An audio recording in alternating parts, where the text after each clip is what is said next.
Coach, just generally now that you've gotten a few weeks, a couple months into the season, we know this is a championship core, but every year your team needs to build a new identity for that year. Just wanted to get your thoughts on where you were at in that respect. We were trending well, and then the injuries came. So it's almost like we're restarting.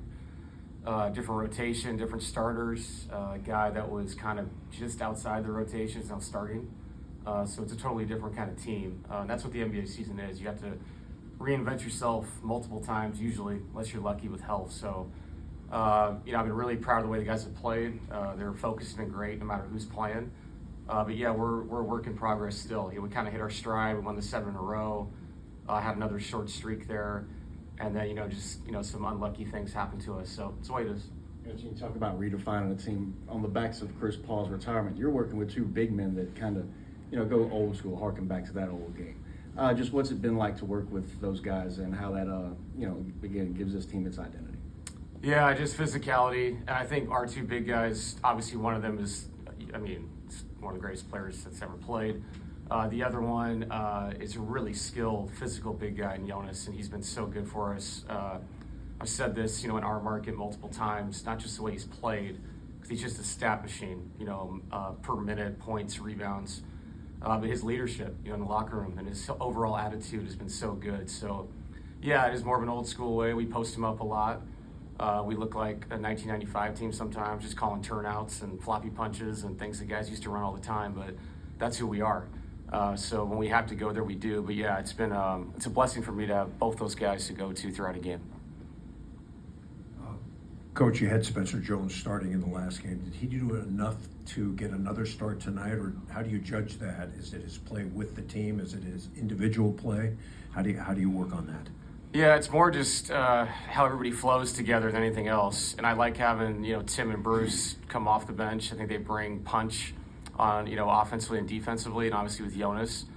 And Spence, he got the 2 fouls early right away in that game, last game the other night. So I have no idea what the flow would have been like. So yeah, he's a guy I trust. We'll put him back out there. And, after this game, we have a few days to meet as a staff, look at everything, reassess positively or negatively, and then we'll go from there going into the weekend. So, no, I have nothing but positive things to say about Spence, and I think he'll be good tonight. Two of the guys that are injured you talked about are probably two of your more consistent guys. You know every single night what you're going to bring. Is a silver lining in this the fact that it's early and you do get to see other guys and experiment with other guys? Teron Holmes is back up from the G League. Guys that may have been lost had not the injuries come. Yeah, that is the positive. The silver lining, like you said, it's just to see, people in different roles and more responsibility. Because when you get to the main rotation, everybody's role takes a little step back when you have everybody healthy. It's also just a great opportunity for these guys. I mean, it's more minutes. It's not bit minutes; it's longer, extended minutes. You get to see what they can do. And I think the good thing too is having Nikola and Jamal healthy. You can see how people complement them. When Jamal's out there without Nikola, we're a different kind of team. So it gives guys a chance to, fit in that way, as opposed to with Nikola when it's just him out there. It's a different style of basketball. I think it's good in that sense.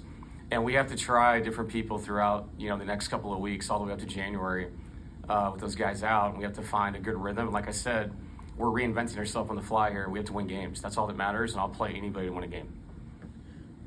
When you think about Ryan Saunders now, who's in Memphis, you coached alongside of him for a couple years there, just what comes to mind? And then, too, in Memphis now, he's kind of like the defensive coach. What do you think about, that part of it, like him as a defensive coach and what he did with you guys in Denver?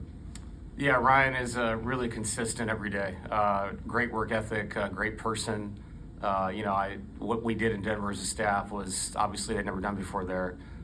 So very cool to work with him. I worked with him in Minnesota as well, all those years back when we were much younger people.